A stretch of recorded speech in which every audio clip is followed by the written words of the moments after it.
পঞ্চম দিনাও অপৰিবৰ্তিত শ্ৰীভূমিৰ বান পৰিস্থিতি জলমগ্ন উত্তৰ কৰিমগঞ্জ সমষ্টিৰ কেইবাখনো গাঁও বানৰ কবলত পৰিছে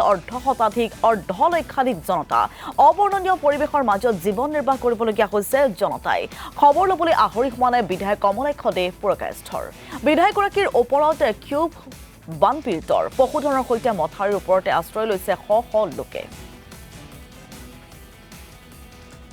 আৰু সবিশেষ জনাব আমাৰ সাংবাদিক সঞ্জয় দাসে SDRF উদ্ধাৰ কাৰ্য চলাই আছে আৰু মই উপস্থিত আছো শ্ৰীভূমি জিলাৰ জগন্নাথপুৰত আৰু জগন্নাথপুৰত কেইটা পৰিয়াল আমাৰ ভিডিঅ' জাৰ্নেলিষ্ট নৰেন্দ্ৰ দেখাব ইতিমধ্যে কেইটা পৰিয়াল বানপানীত আবদ্ধ হৈ আছে আৰু NDRFৰ লগতে ইয়াত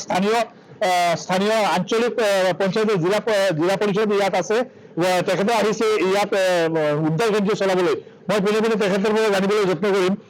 দৰাচলতে ইয়াত কিমান ৰাইজ এতিয়ালৈকে পানীৰ তলত বুৰ গৈ আছে এতিয়াতো আমি গম পাইছো যে 5-6টা মান বাকি আছে বাকি আমাৰ ৰেস্কিউ হৈ গ'ল আমি স্কুলবিলাকত থৈছো আমাৰ ঘৰৰ ওচৰতে চাৰিবলা স্কুল তাতে আছে কান্দিগ্ৰামত আছে কান্দিগ্ৰাম আমাৰ